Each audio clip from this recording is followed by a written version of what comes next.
अहाना जब अपना एग्जाम देकर माँ के साथ ससुराल लौटती है तो दिल में सिर्फ एक ही उम्मीद थी कि परिवार उसे गले लगा लेगा।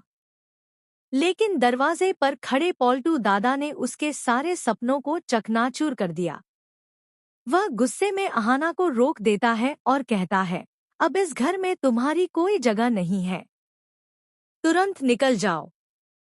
यह सुनते ही अहाना की आंखों से आंसू छलक पड़ते हैं। कांपती आवाज में वह जवाब देती है, मैं इस घर की बहू हूँ। किसी का हक नहीं कि मुझे इस घर से बाहर निकाले। और यहीं से शुरू हो जाती है पॉल्टू और अहाना के बीच तीखी बहस। गुस्से में पॉल्टू हाथ उठाने की कोशिश करता है, मगर तभी वहां शेरनी की तरह प्रवेश करती है दुर्गा देवी।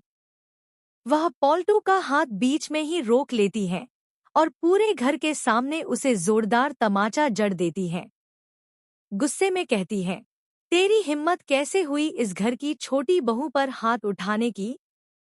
यह इस घर की इज्जत है और तुझे कोई हक नहीं कि इसे अपमानित करे। पूरा घर सन्न रह जाता है। अहाना की आंखों में आंसू भर आते हैं, लेकिन इस बार दर्द के नहीं, बल्कि सुकून के। उसे एहसास होता है कि कोई तो है जो उसका सच्चा साथ दे रहा है। दुर्गा देवी वहीं ऐलान कर देती है, पॉल्टू, अभी इसी वक्त अहाना से माफी मांगो, वरना इस घर में तुम्हारी कोई जगह नहीं। यह सुनकर पॉल्टू दादा का चेहरा गुस्से से तमतमा उठता है।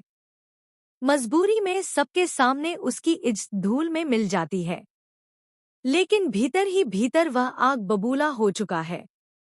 मन ही मन कसम खाता है कि इस अपमान का बदला जरूर लेगा और अहाना की जिंदगी को नर्क बना देगा। उसकी आंखों में नफरत की चिंगारियां सुलग उठती हैं। इधर अहाना की माँ यह सब देखकर राहत महसूस करती है। उन्हें तसल्ली होती है कि उनकी बेटी इस घर में अकेली नहीं है, क्योंकि दुर्गा देवी हमेशा उसके साथ खड़ी हैं। लेकिन पॉल्टू की जलती नफरत एक नई साजिश का संकेत दे रही है।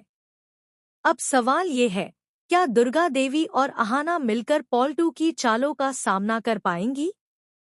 क्या दादी के आशीर्वाद और माँ की दुआओं के साथ अहाना अपने सपनों को पूरा कर पाएगी? या फिर पॉल्टू की नफरत इस घर की खुशियों को राख कर देगी? कहानी अब यहीं से नया मोड़ ले रही है और आगे के एपिसोड्स में असली टक्कर देखने को मिलेगी। पॉल्टू की साजिशें बनाम दुर्गा देवी और अहाना की हिम्मत।